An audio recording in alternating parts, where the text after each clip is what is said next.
10 నిమిషాలు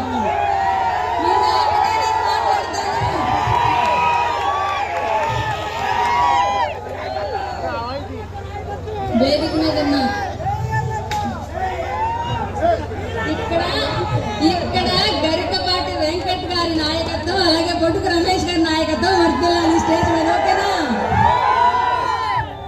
దర్శిలో వీళ్ళిద్దరూ ఇక్కడ నాయకులు నేను కాదు కాబట్టి వీళ్ళ కోసం ఈ ఈవెంట్ మనందరి కోసం కలిపి చేస్తున్నాం. ఇక్కడ వేదిక మీద ఉన్న పెద్దలు టీడీపీ మాజీ ఎమ్మెల్యే అయినటువంటి పాపారావు గారికి, అలాగే దర్శి జనసేన పార్టీ నియోజకవర్గ ఇన్ఛార్జ్ బొట్టుకు రమేష్ గారికి, దర్శి నాయకులు గరికిపాటి వెంకట్ గారికి, ఈ కార్యక్రమాన్ని మనం ఇంత సక్సెస్ గా, అలాగే మున్సిపల్ చైర్మన్ పిచ్చయ్య గారికి, ఇంకెవరైనా పెద్దలుంటే నాకు పేర్లు అంతగా తెలీదు, క్షమించండి.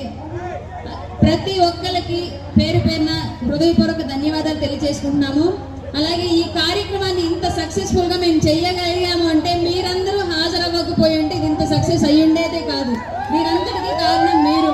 ఇంతే ఉత్సాహాన్ని రాబోయే రోజుల్లో దర్శి నియోజకవర్గం నుంచి జరిగే ప్రతి జనసేన కార్యక్రమంలో మీరందరూ పాల్గొని సక్సెస్ చేయాలని మిమ్మల్ని అందరినీ మా అందరి తరఫున రిక్వెస్ట్ చేస్తూ ఉన్నాం. ఒక్క జనసేనే కాదు, టీడీపీ తరఫు నుంచి కూడా జరిగే ప్రతి కార్యక్రమానికి మీ అందరి సహాయ సహకారాలు మా గెలుపుకి అవసరం ఉంది కాబట్టి ప్రతి ఒక్కళ్ళు సహాయం చేయాలని కోరుకుంటున్నాం. అలాగే ఇప్పటి వరకు దర్శిలో ఇంతమంది జనసేనకు సంబంధించిన అభిమానులు ఉన్నారని, టీడీపీకి సంబంధించిన అభిమానులు ఉన్నారని మాకైతే తెలియదు. కానీ వెంకట్ సార్ నిజంగానే మీకు కృతజ్ఞతలు. అందరినీ తట్టి లేపి ఒక చోటకి తీసుకొచ్చారు. ఈ కేరింతలు 2024లో దర్శిలో జనసేన టీడీపీ ఉమ్మడి అభ్యర్థికి వచ్చిన మెజారిటీ ఎంత అంటే ఎక్కడా లేనంత ఎలాగ వినిపించాలి ఆ సౌండ్. అభ్యర్థిని ఎవరయ్యా రాష్ట్రంలో ఎక్కువ మెజారిటీ తెచ్చుకుంది అంటే దర్శి అభ్యర్థి అని ఘనంగా చెప్పుకోగలం మనం. ఇక్కడ వైసీపీ లేదు, ఇంకోటి లేదు, ఉన్నంత ఎవరు? జనసేన టీడీపీ.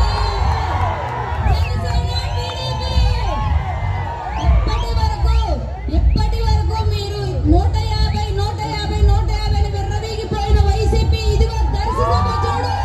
మీ పతనానికి ఇది నాంది, మా విజయానికి మీ పతనానికి ఇది నాంది. జగన్మోహన్ రెడ్డి చూడు. ఈ సభని ఇంత సక్సెస్ఫుల్ గా నిర్వర్తించిన మీడియా మిత్రులకు కూడా ధన్యవాదాలు తెలియజేస్తున్నాం. మీరు లేకపోతే మేము లేము. ప్రతి ఒక్క ఈవెంట్ సక్సెస్ఫుల్ గా చేశారు. అలాగే దర్శి నియోజకవర్గం నుంచి కానివ్వండి, పోలీసు వారు కానివ్వండి, మున్సిపల్ సిబ్బంది కానివ్వండి, పాల్గొన్న రైతులు కానివ్వండి, వైసీపీ హయాంలో దసరా అన్న, సంక్రాంతి అన్న అందరూ క్యాసినోలు, మందు షాపులు, పేకాట ఇవి ఆడారు. జనసేన టీడీపీ యొక్క నాయకత్వంలో సంక్రాంతి అంటే రైతుల పండుగ, సంక్రాంతి అంటే పశువుల పండుగ వినిపించిందని ఇక్కడ మేము ప్రతి ఒక్కరిని రాబోయే రోజుల్లో కూడా జనసేన సిద్ధాంతాలు ఇలాగే ఇంతే నిబద్ధతతో జనసేన టీడీపీ యొక్క ప్రతి ఉమ్మడి